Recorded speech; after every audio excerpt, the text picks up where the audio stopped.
Well, hello everyone, and welcome once again to the Gaily Review. Today I'm going to be reviewing what is arguably the best Barbra Streisand album ever released, the Broadway album. The Broadway album was released in 1985, and before I get into all the tracks, I will once again ask you guys to please like, subscribe, ring the bell for notifications, and comment. I'm old enough to remember going to Tower Records with a friend of mine and getting this album, bringing it home, putting it on the record player. Yes, the record player, remember those? And putting the needle on the record, right? And I'm hearing this kind of long, very angelic, I guess is the word, kind of music. Then she came in and then she sang that song from West Side Story, and she did something with that song from West Side Story which I fell in love with. I mean, I'll be honest, it was so beautiful. It is so beautiful what she did with this song. She also had a video, on, I guess, VH1 or MTV or one of those or both of those. And once again, being Barbra, she took a song that was sung from one character to another character in West Side Story that meant something totally different, and turned it into like this whole world situation where, there's a place for all of us somewhere. And there's no time like the present for that song to be applicable, believe me. No time like the present. Now, she sung the song live, and one of the coolest memories I have, now I wasn't there, but I've seen the YouTube video, I believe it's still up there, is when she sang it at Madison Square Garden, and they aired it on the jumbotrons out there in the streets, and people just stopped to watch her singing that particular number at the concert, but also on the jumbotron. I guess you call them a jumbotron, I don't know, but the big monitors. I've seen her sing it live. She always sings it great live. Next, I'm going to go into If I Loved You. If I Loved You is from the play/movie Carousel. It's so like something relatable to me because, in my youth, I had so many crushes on so many different people because I was a very needy gay boy. So I could, really at the time, use this over and recycle this song, I guess is the word I'm trying to find every single time that I had a crush or I was in love with somebody or I thought I was in love with someone. She hits that note, all I want you to know, and it just sends chills through your body. Not overly orchestrated, simple, beautiful. Being Alive is from the play Company, and I've heard it after she did this album. I never, even as a gay man, into show tunes, into movies, musicals, all that, I was never really into plays, honestly. I've never been to a Broadway play in my life. I'm embarrassed to admit, but I never have. I've only been to a few plays out here in LA. So when I heard Being Alive, it was actually the first time I'd ever heard it. Now, I've heard it since, and of course, she does a whole different take on the song. And I don't think there's any wrong way to do the song because it's so beautifully written. I just think, again, that she takes it to a whole different level. And she does sing the song too live in concert years later. So there's that. Pretty Women / Ladies Who Lunch, obviously two separate songs that she did together. She intermixed together. Both Stephen Sondheim songs. I like Pretty Women. Ladies Who Lunch, I'm like, I don't know. But I can see, again, relatable to me. Not that I wanted to be a pretty woman, but there's something about those people, especially, again, referencing back to being a gay male, seeing all those guys that were so beautiful, so much better looking than me, and thinking, wow, look at them. Like, everybody loves them, everybody fawns around them. Meanwhile, I go to a club and somebody thinks that I'm the door and kind of pushes me aside to go out. So that I like. Now, Ladies Who Lunch, I can see Barbra, I don't think she ever fit into that. Well, I know she never fit into that snooty housewife, let's go for a drink, a vodka stinger, and and, you know, talk about the tabloids or what have you. So both of them are so not her, so stereotypically different from her, that it's a great fit for her and it's a great fit for me. But being pretty women is the more relatable for me. Putting it together, again, I had never heard before she sang this song, and I don't think I really ever heard a complete version of Putting It Together by anyone else. Nor do I think I've heard a complete version done by anyone else. I've heard bits and pieces by other people. I remember seeing when the album came out, there was like a demo video, or maybe it was a music video or something of her recording it with a bunch of people around her, you know, people that were in her life. And you can see where she took that particular song about the album, because nobody, and I should have said this at the beginning, nobody thought this album was going to be a success. Remember, this is the 1980s, okay? This is all new wave music, pop music, and punk music, right? So why is this woman doing Broadway show tunes on an album and releasing a Broadway show tune as the single, Being Somewhere? Okay, well, she did, and the executive all thought she was crazy. Nobody wanted her to do it, but she did it. You show them, Barbra. I loves you, Porgy, and I's your woman now. In this day of Black Lives Matter, would she be able to record a song like this, especially singing it the way she did on this album? Because I've heard black performers sing the song whiter than she did. I's your woman now. I truthfully don't think it would have gone over well in this day and age, where people weren't so sensitive, and it's a beautiful song, and I don't think a white person will ever be able to sing it again. My own personal opinion.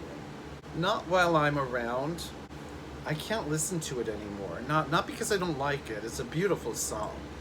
But before I had this dog, and before I had the dog before him, I had a pug, and I used to sing that song to him. It was my song for him, and I don't know if you guys are like this, but since I no longer have him, when I hear that song, I get so sad. It just really makes me miss him. And I love songs that you can apply to anything, right? You can apply it to your son, your daughter, your dog, your mother, your father, anyone, a friend.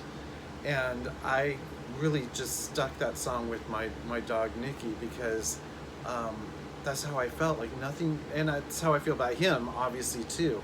Nothing is going to harm me. Not while I'm around. I won't let anything ever harm me. So I'm sure you guys all had a song like that in your life at one point. And if you have, hey, please comment below and tell me what that song is. It doesn't have to be a Streisand song, but just a song. But yeah, that's the one that it really hurts deep. There's a couple, but that one's definitely one of them. There's another song that I associate with my mother on a different album, and when I get to that album, we'll talk about that. I Have Dreamed and Something Wonderful from The King and I. And it's a medley, obviously, two separate songs again, sung together. And I believe that a song that wasn't used, which I wish had been used, the disco-ish Shall We Dance, also from The King and I, was like part of this. Okay, so it went from this song to that song to Shall We Dance, and then maybe back to another song, I don't know, because it was never released. I've only heard Shall We Dance on YouTube videos and just that song, and it's usually been remixed and all that, but we're not talking about that song. All the music from The King and I obviously is beautiful, and she again puts her own spin on it. The way she intermixed the two songs, I think, was really beautifully done. The orchestration, you guys, the way it kind of like goes into this dreamlike music when it goes into the other song, I don't know, it's just kind of really cool to me. It's almost like the opening of Somewhere with that same kind of like piano and that earthly, I don't know what the word is I'm trying to find, sound to it. Aretha? No, that's another singer. Urethral? I can't say the word, but you know what I mean, right? Not a standout medley song on this album, but it really is nice. I mean, it just doesn't stand out like the other. Now, had they kept Shall We Dance in there, that might have been a whole different story. Send in the clowns. Do I even have to say anything about that? Okay, guys, I've said this a million times. I know I've said it a billion times. Nobody sings it like her. I don't want to sound like a broken record, but she took this song and she did with it what nobody else could do or has done since. All those raw emotions, the acting, the putting her heart in it. And if you've never seen her sing Send in the Clowns live, man, you don't know what you're missing. Now, she did have Stephen Sondheim change the lyrics a little, and when Barbra Streisand doesn't really get what a song's meaning is, or doesn't like what the meaning is, she will kind of, well, she went to the person that wrote the song, at least, and said, can you change this here, the ending that, this way, that way, and he wasn't offended, and he did it. If she's more comfortable with it being sung that way, hey, I don't mind it. Can't Help Loving That Man is from Showboat. And I remember reading when this album came out that she wanted the exact arrangement that was from the movie Showboat. And this was before eBay. This was before things were easy to get, right? So she sent her assistants and her staff out to find the actual version that was sung in the movie, the arrangement that was sung in the movie. And back then it was a whole big deal. They finally found it, and I have one complaint, and you guys are gonna argue to death with me about this probably, but the Stevie Wonder harmonica I could totally live without. I'm not a big harmonica person. She's done it in a few songs that, in my opinion, has not ruined the song, but has come very, very close to ruining the song. And this one would have been a lot better. And there's another arrangement that she did that was a lot bluesier that they didn't use, that didn't have that harmonica, and it's a lot better. Something's Coming. It's a very Broadway-ish song. I mean, obviously these are all Broadway songs, but I think out of all of them, this is the most Broadway-ish, with the snapping the finger sound in the background, and just the whole, you can picture like a stage with her and all these backup dancers and singers snapping their fingers, and her saying, could be, who knows, there's something to any day, I will know right away as soon as it shows. Totally can see it. All of her, that energy is in that song, right? You got that energy, and I'm sure it was a showstopper in the play West Side Story, and I've never seen the movie through to say how it was in the movie, or if they used it in the movie. I don't know. Do you know? Let me know. So yeah, it's definitely the Broadway song of the album. That's it, you know. That completes my review of the album. I'm sorry I can't stay too long on each track, but it would be a very long video if I did that. Now let's get to the album's charts, statistics, awards, and all that fun stuff. The Broadway album's debut chart date was November 23rd, 1985. It spent 50 weeks on Billboard's 200 albums, and it peaked at number 1 for 3 weeks. It went gold on November 13th, 1986, and on January 31st, 1995, it went 3 times platinum. The Broadway album did win the Grammy for Best Female Vocal Performance, and David Foster won for Somewhere. The Broadway album was nominated for Album of the Year, but lost to something that nobody even knows what it was. That's how bad it was. Just kidding, I don't know what it lost to, but it didn't win Album of the Year. It's probably a Madonna album. I'll have to look that up afterwards. It was also nominated for Best Instrumental Arrangement, Peter Matz. So there you go, guys. The Broadway album, probably one of Barbra's biggest albums ever. Maybe next to Guilty. I don't know. I think it's better. But what do you think? Okay, guys. Thanks a lot for watching. And remember, like, subscribe, and ring that bell. And by the way, this album gets a 10 out of 10. For sure. 10 out of 10. Bye.